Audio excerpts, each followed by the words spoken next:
And welcome back, everybody, to Double Down with Breslo, where we cover everything in the world of sports betting. And we've got the type of person that I love having on this show, a true innovator, inventor, entrepreneur, seeing a wide open space here and finding a lane in it. And that is the co-founder and CEO of WagerWire, Zach Doctor, coming all the way from Los Angeles, California, to join our program. We should have gotten together over beers and did this together, Zach. I'm probably just down the street from you. Thanks for coming on the show. Yeah, well, thanks for having me. Definitely, we should definitely rain check those beers and do them another time. Yeah, that sounds like a plan. What part of town are you in? I'm in Culver City. Yeah, that's pretty close. I'm Palisades, so. Oh, very nice. Oh yeah, head down the 10 and you'll find me pretty easily. So I wanted to start this with you just kind of telling the story as to how you came up with the idea and founded this company, because before WagerWire, you had never worked in the sports betting industry at all. Yeah, that's right. I mean, I'd been a sports bettor for a while, and so that's good background.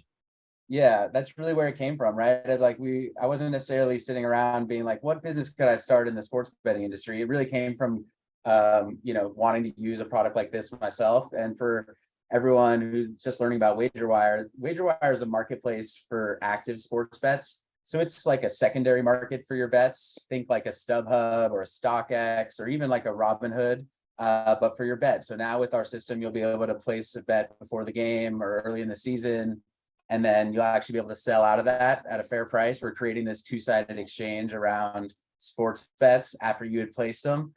And that's really the origin story. I had placed a bet before the game kicked off a few years ago. It was a Packers game. My roommate at the time, who's now one of my co-founders, Travis Geiger, came into the house late from work, and the line had already moved. It was the second quarter of the game.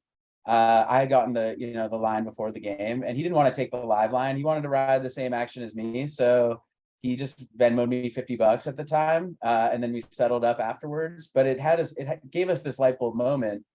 That's kind of like a social use case where you could ride a bet with your friend. But when you really pull that thread and start thinking about a way to transact bets and be able to trade them like an asset class, that was where the light bulb moment really happened. And we started working on this.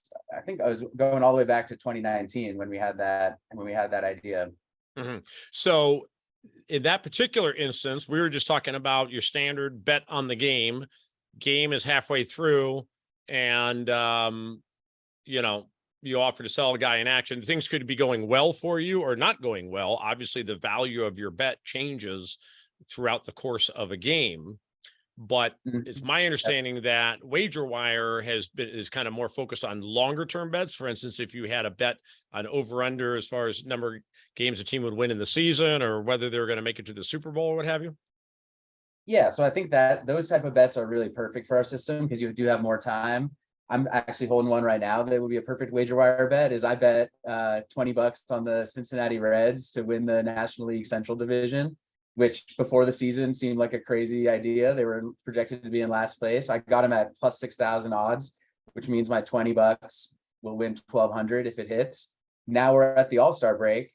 They're literally in first place of the division. They're beating out the Brewers, the Cubs, like everyone who expected to be ahead of them. But what do I do with that bet? It's a tricky bet to really risk manage because there's still 4 other teams in the division that could win. So I would have to, if I wanted to hedge that out, traditionally, that's how you would try to kind of like lock in a profit, is you bet on other teams. But what am I going to do? Bet on all 4 other teams and just kind of like try to lock it in that way. So with our system, I'd be able to sell that bet for a full fair market price. And actually, we have a bet value calculator on our website that people could check out on wagerwire.com. It's saying right now, since the odds on the Reds to win the division, it's all the way down to plus 115 now, that my bet's worth over $500 actually. So in this world where WagerWire is plugged in with all the operators and you can kind of create this liquidity, it would just give me that optionality. I could even sell half of my bet if I wanted to. I could just lock in a profit and let the rest ride. So those are really perfect bets for our system. But as we get this thing humming and there's more and more liquidity on it, you should be able to sell your bet at halftime, buy back into the third quarter, and be able to trade game lines and over unders and even player props and all those sorts of things too. Yeah, interesting. I mean, the comparison that comes to my head is to a stock. The value of a stock is constantly going up or down, basically based on supply and demand. And the value of your wager is constantly changing, right? As soon as you bet that $110 to win 100, almost instantly, if the line moves at all or whatever, the value of that is changing, right? As the lines move, Exactly. then once the game starts, now that we've got in-game betting, you really can see how it changes.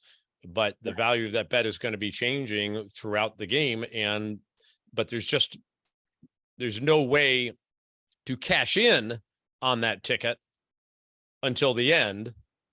Unless if we kept comparing it to stocks, we could compare perhaps to stock options. You're holding a stock option and you have to wait till it matures in order to cash in on it. But of course, because of the liquidity of the market, they allow you to trade options before that. So you can take advantage of the fact that I'm up or down on this option. You're basically adding that, giving a sports bet that feature. That's exactly right. I mean, I come from the finance world. That's what I was doing before this. And so that's exactly how it clicked for me. Especially you think of a futures bet on, a team to win the Super Bowl. It's a lot like an out of the money call option that could be worth a lot if it hits, but its value is still fluctuating throughout the season. And then also even just throughout a game, right? As the probability of that bet winning goes up and down as the teams are scoring, your value of your bet is changing. And for the longest time, this industry, sports betting, has just been a zero-sum game, right? Like you either hold the bet to the end or you try to hedge it out or something like that. Now, sports books have started offering this feature they call cash out that they've been rolling out, where they'll actually offer a price to buy your bet back from you, like a forfeit price. But as we've been studying that very closely, they're not, they have no incentive to really give you a fair price for what your bet is worth. And it's also an all or nothing decision in that you have to sell your entire bet. So our system really unlocks this whole new world of possibilities, right? Where you can jump in and out of the bet all season. Your team goes on a run, you could just sell enough to get your initial $100 back and then let the rest ride and have zero risk. So it creates like this new optionality, this new way to speculate for the sports bettor. Let's talk about the one getting out of your bet option and to what extent you guys are set up for that and what's being offered. Because I hadn't heard about books offering that, but I can tell you as a sports bettor myself, occasionally I'll place a bet on a game that let's say it's an NFL game and I bet it on Friday. And there's something I learn about or realize or what I'm like, man, why did I take the Rams in that game? I really, I don't like what my thinking was on that. I wish I'd taken the Packers. But do I really want to lay it off and bet? I just bet 100 on the Rams, or I want to bet 200 on the Packers in order to lay off. So what is out there right now, and how would you help someone in my situation like that? Yeah, that's exactly the kind of use case we're talking about. Because if the sportsbook is even offering you that buyback option, it's going to be at a heavy discount to what your thing's really worth. So you're going to end up eating a loss if you try to flip sides. If you want to go over the top and bet the other team, you're going to eat the vig again, right? So you're kind of ending up just sacrificing that fee to the sportsbook. So that's exactly what we're set up to do. Is you get cold feet before the game even starts, you could flip out of it. Or the opposite. A lot of times what bettors are trying to do is get, closing line value. They think the line's going to move from 3 to 3.5 throughout the week. And so you want to grab the 3 now before it goes to minus 3.5. When it does move, you're actually already in the money on your bet technically, right? Because the market has moved to a different number. You got the better number. You could actually flip your bet, sell out of your bet, and make a profit without ever having to take the risk into the game. So we're kind of creating like arbitrage opportunities like that too.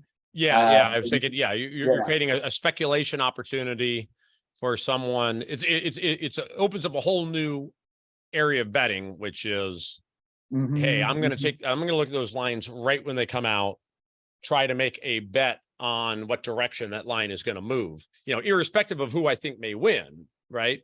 Instead, exactly. I'm betting on the fact that I think that line is going to move so I can sell it later.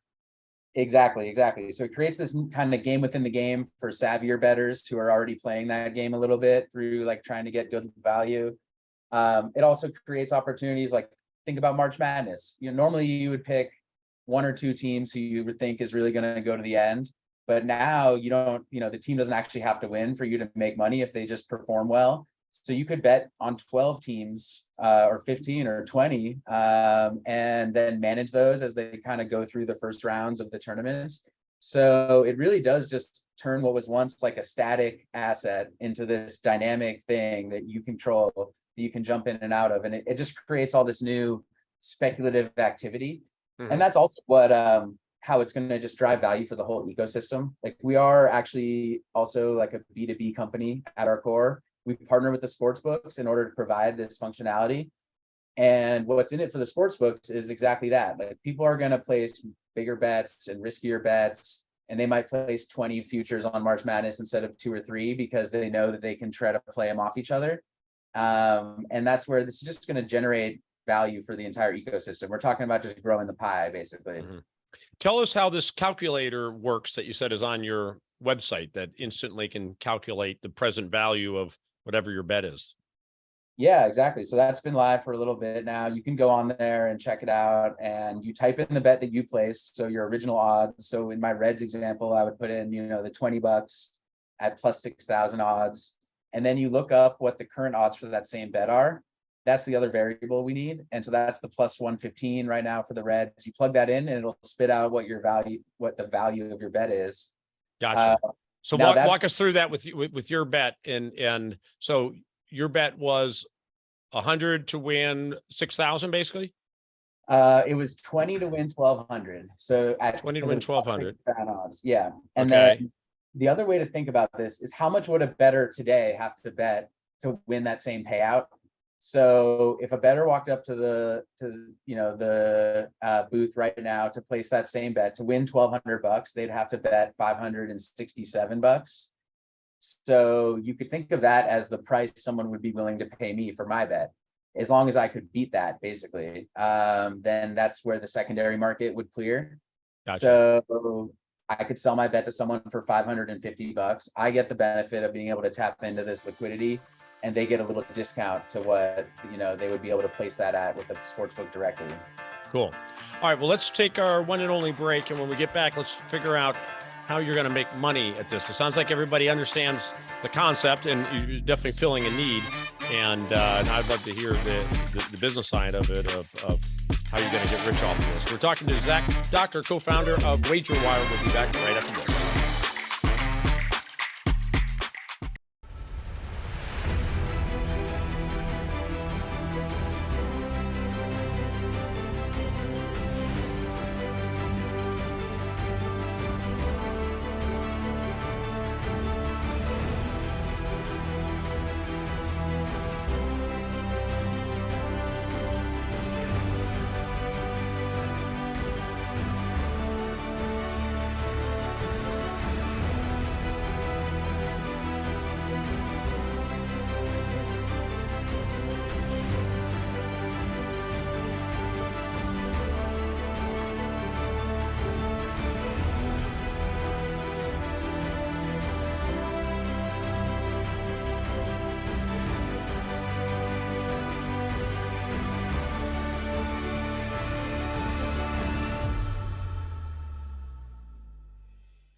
In a world where secrets have consequences and lies can't be hidden forever, immerse yourself in the gripping new thriller No Lie Lives Forever by Todd M. Schoenberger. Join Wall Street hedge fund manager Travis Carmichael as he delves deeper into a web of corruption and conspiracy, finding himself entangled in a high-stakes game where souls are at stake, and trust is a luxury he can't afford. Critics and readers can't get enough of this heart-pounding page-turner, calling it a masterfully crafted suspense novel that will leave you breathless. No Lie Lives Forever is a masterfully crafted thriller that will leave you guessing until the very end. With its intricate plot twists and unforgettable characters, this is a must-read for fans of suspense and mystery. From the mind of acclaimed author Todd M. Schoenberger comes a novel that will challenge your perceptions and keep you turning the pages late into the night. Critics and readers alike can't get enough of No Lie Lives Forever. It's been hailed as a gripping roller coaster ride, a true page-turner that will leave you breathless. Don't miss your chance to uncover the truth. Immerse yourself in the suspenseful world of No Lie Lives Forever by Todd M. Schoenberger. Available now on Amazon and at finer bookstores near you.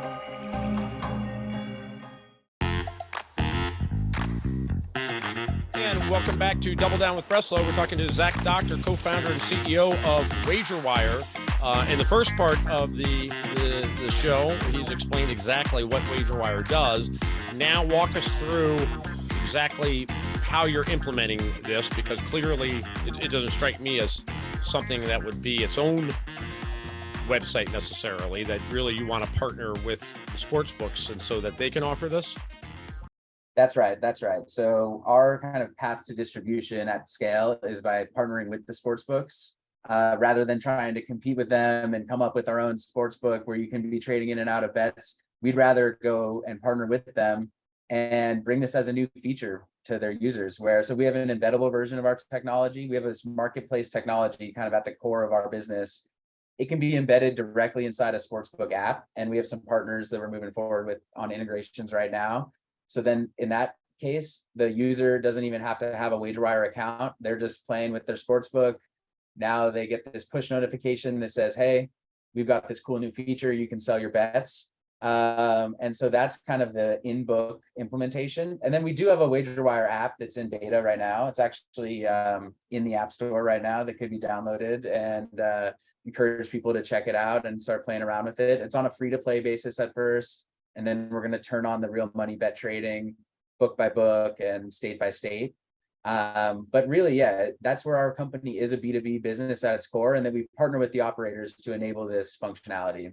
So if I'm, to keep it simple, I'm in a legal jurisdiction, I'm in New Jersey, and I place the bet on DraftKings, and I'm looking to lay it off, sell it, whatever you want to call it, to someone else. Would the other person also have to be a DraftKings player?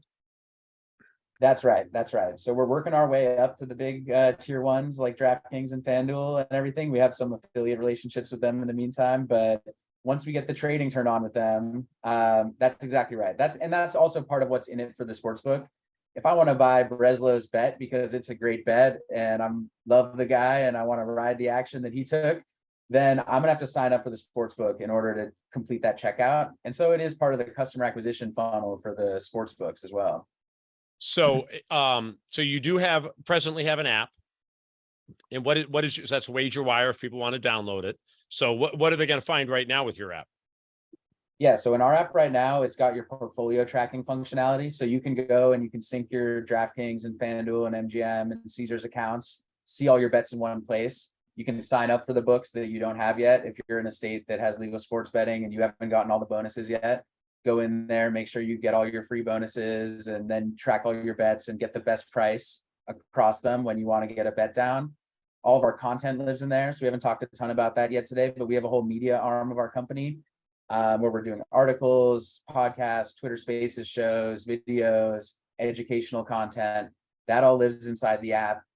And then as we get the integrations turned on with the books, we'll be able to start the trading where you can actually sell and buy the bets too. Are you saying that I can also see what all the various lines are that the different books are offering on your app? Yeah, we're turning that on shortly. So you get that's really what we're all about at WagerWire, is like helping you be a better. That's kind of our slogan. So you'll be able to price comparison shop across the books. If in the future, once we have the trading turn on, if there might be a better price at a sportsbook than we even have on the secondaries, then we'll recommend you do that. You have our calculator in there. Basically, it's just a lot of tools and utility for the bettors right now. Yeah, I mean, that sounds like a nice service right there. We don't have it legal in California yet, so I'm not really familiar with how it works. But I got my brother lives in Arizona, and I think from what I hear, it's just been super competitive there as far as the way it works. Oh, yeah. So you're hanging out at a bar and with your buddies drinking a beer, watching a game, and there's a good-looking girl coming by all the time from the various sports books trying to get you signed up, and she makes money, she signs you up, you get a bonus, and so on. My brother's told me that he's working all the bonuses, which is what you do. So let's just say hypothetically there's 10 operating online books in Arizona, if you're somebody who's wanting to max out your benefits, you've got accounts with all 10 of them, right? Because you wanted to get your $100 sign-on bonus. So now you got 10 active accounts. You could either kind of cull it down to one or two, or you could keep them all active. And if you kind of had a central monitoring or place to kind of keep it all, like your app, that would be pretty great. And then especially if, I mean, for me as a better 1000%, I want to make sure that, if the line is -7, I want to see if anybody out there might possibly have it at 6.5 before I bet it at 7. And I don't want to go on 10 different web pages to find out. Exactly. So that's where we see this being a really powerful tool for active bettors, because it's exactly what you said. You wake up one day with 7 or 8 accounts and you're like, what the hell do I do with this? Now you can track them all in one place. And then we're going to turn on the betting functionality where you could actually, be trading in and out of your bets. Where we see this all going in the long run, obviously you have to navigate regulatory, but basically being like the price router for you. So you tell us you want the Knicks tonight, and we'll just get you the best price on it across all of our partners. And you don't even have, you can kind of become like sportsbook agnostic as a bettor. You just want to get the best price, right? Because you don't really care whether you place it at one book versus the other at the end of the day. So we can become this kind of central hub for your betting activity. And that's where we see it all going. And then we're also monetizing off signing people up for the sports books. Like we are a licensed affiliate, just like those girls that came up to you at the bar. They're licensed affiliates. They get paid to sign people up for the sports books. We get paid to sign people up for our partners as well. So that's another part of our business model, that we can monetize not only the trading fees, but also the sports book signups too. Do you have competitors out there that are trying to do the part of it that we were just talking about, which is somehow aggregating all of your accounts in one place? There are a couple of startups out there. We actually know a few of them personally too that are going after that. I think it's a really needed use case. So we actually, we're friendly with them as well. But yeah, no one's really doing it at mass scale yet. So I think it's a good opportunity actually. But I know whenever you talk about WagerWire, you're talking primarily about the ability to sell your bets. Right. So I assume that means that's where you think your secret sauce is, and where your most upside from a revenue potential is. Exactly. So that's where we don't really view ourselves as a bet tracker in the long run. Those companies that are just focused on that, I actually think we're going to end up selling bets through those apps too.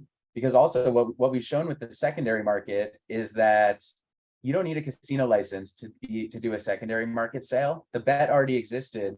So we're really just facilitating the trade between a buyer and a seller that are both registered with the sportsbook. That we're actually talking to some of those bet tracking companies about putting a little secondary market right inside their apps. And then we could split the fees together, and it could be a way for us to both get, more distribution and revenue that way. So, in order to put the two people together, you're saying that is not a sports betting. It doesn't make you a sports betting site.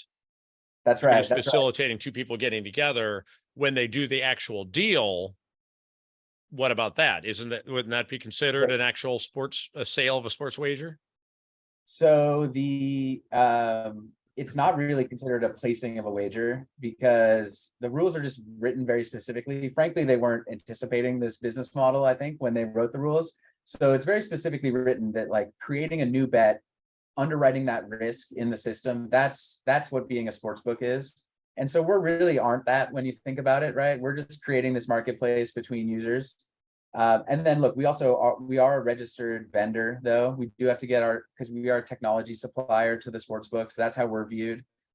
We integrate with their technology. We give them this new feature. So we have to get we are regulated. We have to get licensed in every state, but it's not a full-blown casino license. So what are you actually doing? Before I was using DraftKings and FanDuel just as easy, placeholders for whatever company. But let's just say it was DraftKings. What are you actually providing for DraftKings if you're giving them this feature of allowing people to sell their bet? In other words, why couldn't they just do it on their own? Yeah, they really just don't have the bandwidth to do something creative like this on their own. Like they're all ears for good ideas, but their roadmaps are very tight. They have limited product bandwidth. They're making these kind of buy versus build decisions all the time. So they would rather partner up with someone who specializes in a core competency like this, make it really easy for them to just plug and play. And so the parallel to it is that's been going through the industry is also like micro betting with Simple Bet. Simple Bet is a B2B company. They're a data provider that feeds into the sports books and says they do the next play betting. Like, is LeBron going to make the free throw? Is the next pitch going to be a fastball or a curveball? And so they've shown, they specialized in that. And then the sports books would rather just partner with you than try to build it themselves. So we're really just on that same path here. Mm-hmm. So you mentioned some of the books are already offering it, except it's the buying it back model, right? Mm-hmm. And by the way, those books that are doing that, are they also buying them back potentially at a profit for the bettor? So in your situation with the Reds bet, that they would buy your $20 bet back for $100 or what have you? Yeah, exactly. Like the price they offer fluctuates with the odds, but they're cutting themselves in a huge vig, even more so than like the normal vigs of the -110, because it's not really clear what your bet is worth to most people. So we study it very closely. There on that bet value calculator I talked about, you can actually type in your cash out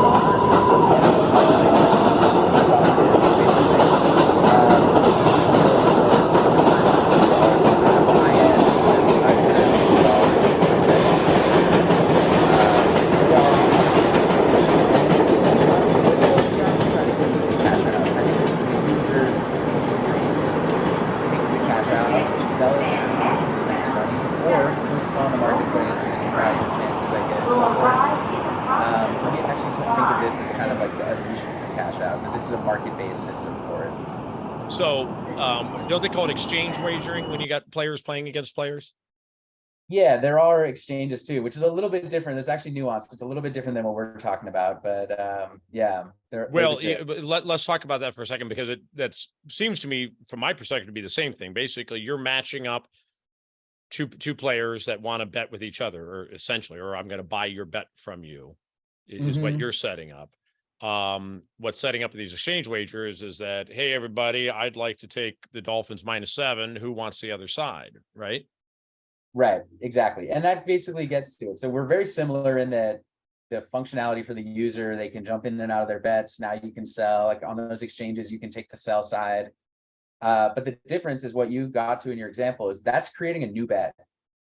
I'm saying I would take the Dolphins. You're saying I don't think the Dolphins win this weekend. And we actually meet in the middle and we create a new bet. And so that actually does trip them into being considered a sports book. So they need casino licenses. They have to get access agreements in every state. They have to silo liquidity in every state because of the Wire Act. So, from the user's perspective, it is similar. But from a business perspective, it's very different. Like, we don't have to have those expensive casino licenses. We're a much more capital efficient model. And I just think actually a more attractive lane to be in, because we're also partnering with with the main sports books, as opposed to trying to fight them. Where I think those exchange models are basically arguing like, don't bet with FanDuel, bet with us. We're bringing the same functionality right to the sports books. Excuse me. So where are we on exchange wagering in the US? Is it up and live in a handful of states?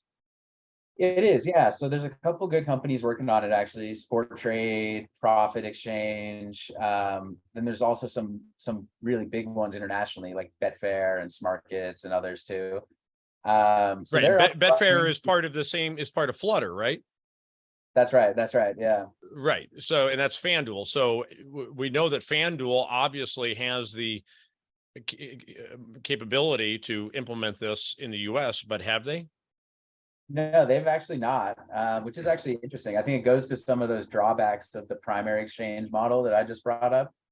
They basically decided it's not worth it for them to bring Betfair into the US right now, because every state, you have to have an exchange in every state. You can't pool liquidity. It uses another license. It uses another skin for them. So, but at the end of the day, they could come and turn it on at any time if they see that it's worth it to them.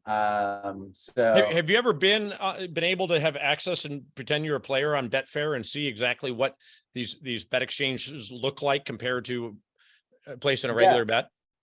Yeah, honestly, they try to mimic a normal experience usually as much as they can. Like you're just kind of seeing that grid of the over under and the money line and the spread, but the prices are much better because you're not dealing with the sportsbook vig. So it's usually minus 105 instead of minus 110, things like that.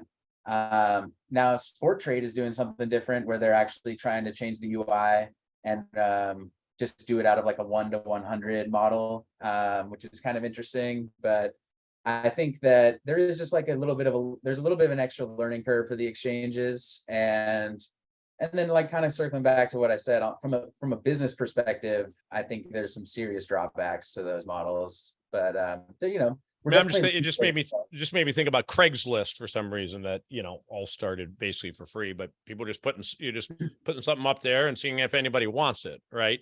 And Craigslist really wasn't making any money off of it. I mean, couldn't there be a company that theoretically sets up an exchange where everybody's just posting up there what they want to offer and see if they buy it, and there theoretically is no vig? Now you just have to say, okay, well then how is this site making any money? But there is other ways to make money. I mean, advertising or what have you, but or maybe just a subscription where, hey, I'm paying $100 a month to have access to this marketplace. Yeah, I like where your head is going. I think that's almost inevitable, is that fees come down over time in exchange type businesses. You saw that with the stock market apps where they went from $9.99 a trade to $5.99 a trade. And then one day Robinhood just like blew up the whole thing and said, we're going 0 fee trading. But there's asterisks on that, right? Like they do charge you to trade options, and they do have other premium features and things like that. So yeah, well, it went all online compared to all these brick and mortars, and I would make the same comparison to sports books. It's like, okay, I get it when the sports book is at the Mirage and it's all these large screen TVs and all these guys behind the counter and this and that. There's a big expense to putting this on. So your 110 to win 100 kind of makes sense to me. But now when you've got way more volume, all of it online, theoretically that vig should come down at some point. So I guess go ahead. I think we're going to be kind of driving that actually to some extent too. I think market efficiency, you're basically talking about just this like gravitational force of market efficiency that happens over time. And sports betting had been bottled up for so long until 5 years ago with PASPA getting overturned, that I just think that we're still in the early days where vigs are, spreads are really wide, vigs are really high. But I totally agree. I think this comes down over time. There's even sophisticated financial players that are jumping in. There's hedge funds that have trading desks that trade and market make on these different exchanges. So there's starting to be some real, smart like quant players that are jumping in, and you're going to definitely see those spreads close over time. Where are they right now? Since again, we don't have it. Well, you're in California too, but I don't really get to see them. Do you know, are they all at 110 to win 100, or a lot of them offering 108, 107, et cetera? Most of the big sports books aren't moving off the 110. I mean, you'll sometimes see minus 115 on both sides and minus 120 because they sometimes get a little piggish. But what about even baseball? Because baseball was always notorious for them being 10-cent lines, 105 to 100. Yeah, well, look, different operators are also taking different strategies. Some are going for having the sharpest lines, and they're going to attract people that are more price sensitive. Others are just spending more money on marketing and are just trying to get people in the door that maybe don't even know what a minus 110 is.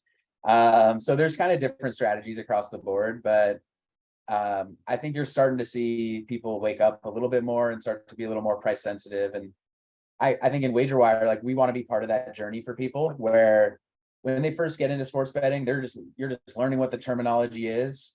We have content and educational material for that. And then we can help you kind of through your betting journey, get sharper and sharper and start to be more price sensitive, get all the bonuses at all your books and then shop across them for the best prices. Think just like kind of basic best practices like that. We can kind of help guide people. And then we have the nice advantage of we don't profit off your losses the same way a casino does. right? There's this inherent conflict of interest with sports books providing content that's supposed to be educational, but then you're actually betting against them. So whereas we just want volume, right? We don't really care whether your bet wins or loses. We'd love for your bet to win, so you have a good experience and you come back. We just want volume and trades. So we aren't going against our users the same way. So we don't have that conflict of interest, and we can be more of an objective source of truth for people. Yeah, we're your advisor, we're your partner, we're holding your hand through the process, we're taking you to the various books, getting you helping you get signed up, get your bonuses, and good luck, and we're going to help you try to win once you're up there. That's exactly right. And that's actually pretty powerful. It's been powerful on social media for us to be able to say that, because there is this distrust a lot of times of like the big casinos and the big sports books, and we can actually try to fill that void. Well, and in fact, we'll wrap up, but some of the, what do they call the referral fees when you're referring somebody? Oh yeah, the affiliate fees. The affiliate was the word I'm looking for. Aren't I correct that some of these affiliates actually do get a percentage of the players' losses? There are, yeah, that is possible to do. We're on the CPA flat rate model. But you're right. There are some companies out there that do get a share of their forever losses basically over the players. Yeah. Right. So WagerWire is very clear. We don't win when you lose, right? That's right. That's right. We're sticking to it. Yeah. All right. Well, I'll encourage everybody then to download WagerWire from your app store on your phone, right? Absolutely. Yeah. We're in public beta right now. So download it, play around, sync your sports books in, download any books you don't have, check out the content. You have your little profile in there. You can see your stats, and you can start to see, maybe you're better at futures or parlays or game lines, and start to get a little smarter. And then, yeah, stick around and we'll have real money trading relatively soon as well. Awesome. Awesome. All right, Zach, really appreciate you coming on. Zach Doctor, co-founder, CEO of WagerWire. Thanks for coming on. Double Down with Breslo. Thank you all for listening. We'll be back soon with another episode. Take care, everybody.